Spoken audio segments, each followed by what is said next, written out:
A blow to the nation's soul. Friends, in the Delhi Red Fort blast, 13 people have lost their lives.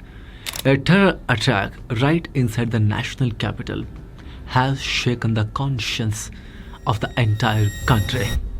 Till now, terrorists mostly targeted Jammu and Kashmir, but this time they have hit the heart of India, Delhi, where the symbol of our democracy, Parliament, stands, where the Supreme Court of India works, and from where the Indian government operates.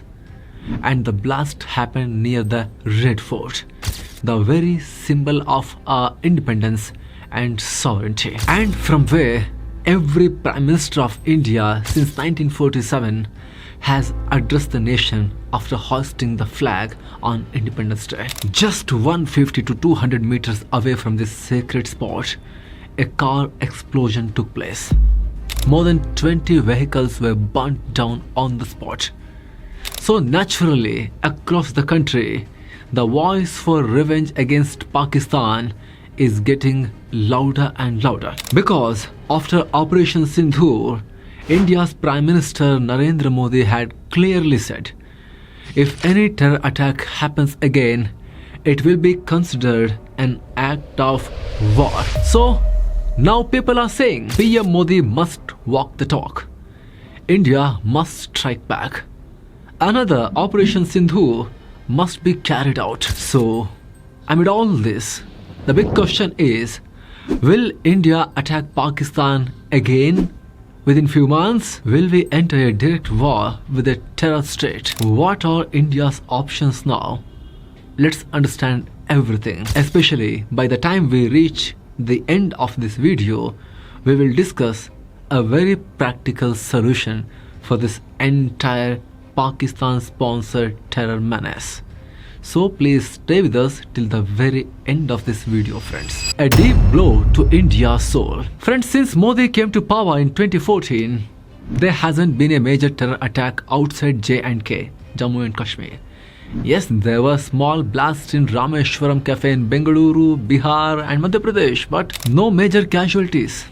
High-intensity terror attacks were limited to J&K and Punjab border zones. Even Pathankot, Pulwama attacks targeted the armed forces. But this Delhi blast is different. This is a direct attack on India's heart. As we already discussed, here our parliament functions. Our elected MPs, over 1.45 billion Indians send them here. Ministers meet here. PMO, Home Secretary officers, National Security Advisors officers, Indian Army, Air Force and Navy headquarters, all foreign embassies, everything is here in New Delhi. And right next to all that, a deadly terror attack happened. Not only that, terrorists had planned nationwide attacks using thousands of kilos of explosives, but security agencies foiled most of it just before their planned execution.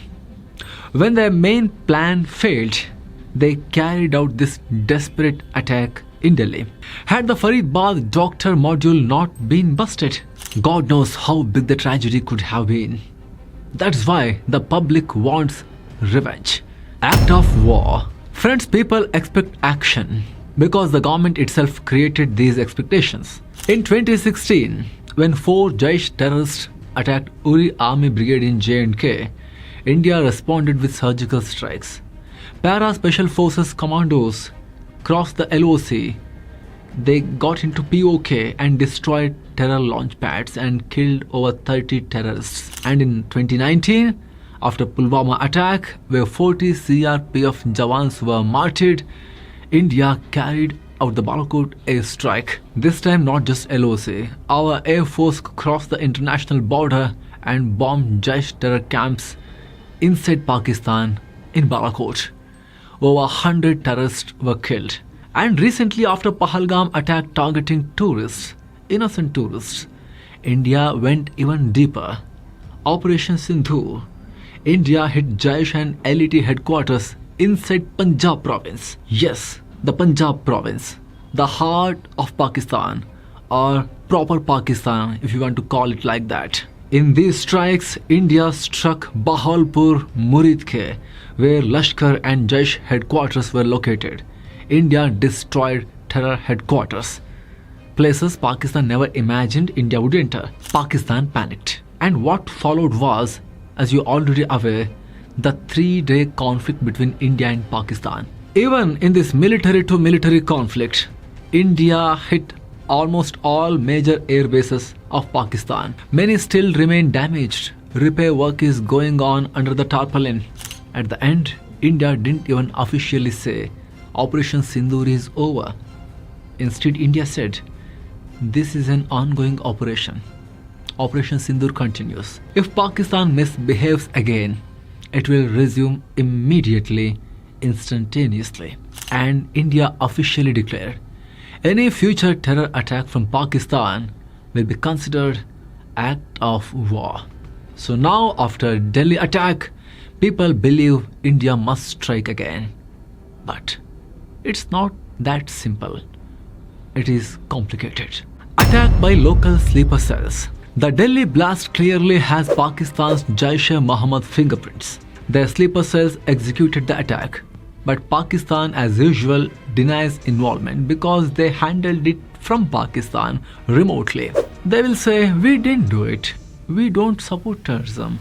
We are victims of terrorism. See how wounded we are everywhere? Same old drama. And one more thing. In Uri and Pahalgam, Pakistani terrorists themselves were involved physically. But this time, Jaish trained Indians, educated Indians, qualified Indian doctors inside India and used them against India.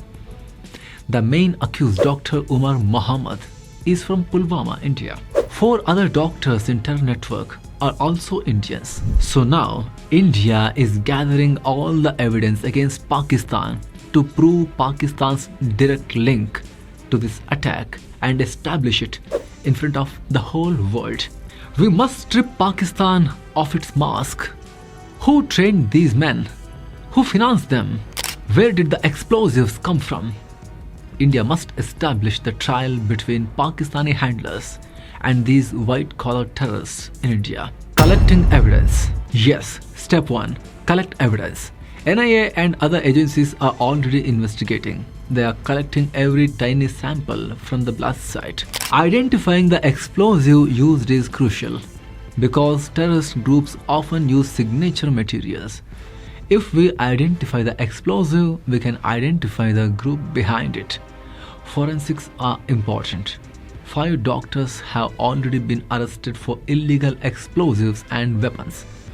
Their call records, movements, financial networks, all will expose who funded them and how Pakistan is involved. Our forces in Kashmir already use similar techniques. Even 1 second of satellite phone usage helps track their location. Operation Mahadev worked exactly like that. 1 satellite phone signal led forces straight to the terrorists. Same must happen here. Link the phone trail to Pakistan and expose them globally. Then India can take action, a direct action against Pakistan. What options does India have now? Target Hafiz and Masood. Friends, we have already done surgical strikes, air strikes and a deep strike like Operation Sindoor. We cannot keep repeating the same thing, right? And full-scale war is not an option. Even during Operation Sindoor, India didn't start war.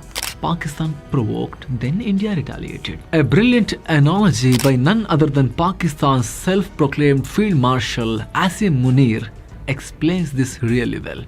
According to Munir, India today is a new shining Mercedes, running fast. Pakistan is an old truck with stones in its body, gravel-filled dump truck. If they collide on the highway, what will happen? This was the question asked by Field Marshal Asim Munir himself to the diaspora Pakistanis in United States. He thinks definitely the truck will get some damage, but the Mercedes will get crushed. Munir thinks so, but he's wrong. India is not just a shiny Mercedes. In comparison with Pakistan, if we can take liberty to coin a similar analogy like Field Marshal Asim Munir, India is James Bond's smart car with smart bombs. Before truck hits the car knows how to destroy the truck. But even the Mercedes must stop. It loses its time, it gets scratches, and it gets distracted from the path of development on which it is moving faster today. So, war is not a first option for us, for Indians. But silence is not an option either. So this time, India may target the main heads, the masterminds, Hafiz Saeed, LET, and Masood Azhar, Jaish-e-Mohammed. Because escalation has followed a pattern. Phase 1, terror training camps in POK. Phase 2, Balakot camps inside Pakistan, crossing international border. And Phase 3, headquarters in Punjab, Pakistan. Operation Sindoor. Now, naturally, Phase 4, take out the heads themselves. So yes, targeting Hafiz and Masood fits the escalation ladder perfectly. And don't worry, not just that. Once that's done, Pak Army Chief Asim Munir will respond. He must, his ego demands it. And then India will again teach a bigger lesson to the uniformed terrorists called Pakistani Army. This cycle is long, not a short one, a very, very long cycle. There is no one short solution for this menace, this problem. But every lesson we teach to them must be heavier than the previous one. And only when ordinary Pakistanis, the people of Pakistan themselves, get tired of paying the price, they will rise, reject, and change the current system. They must reach a point where they say, we don't want enmity with India, let's mind our own business. Till then, India must play big brother. Every time Pakistan misbehaves, hit harder. And there is one more option. Pakistan must be forced to give birth again, like in 1971. Back then, Bangladesh was born. Now history should repeat. Balochistan must rise. Khyber Pakhtunkhwa must rise. Sindhis must rise. Pakistan must split into 3 pieces. And what remains should be small Punjab region Pakistan, too weak to trouble anyone. Only then will Pakistan learn to walk straight. What do you think, friends? Please tell us your thoughts on the comment section below. And if you like this video, please don't forget to like, share, and especially please don't forget to subscribe to our channel. It is very important for us, especially for a new channel like us. Thank you so much. Let's meet again. Keep looking for better. Namaste.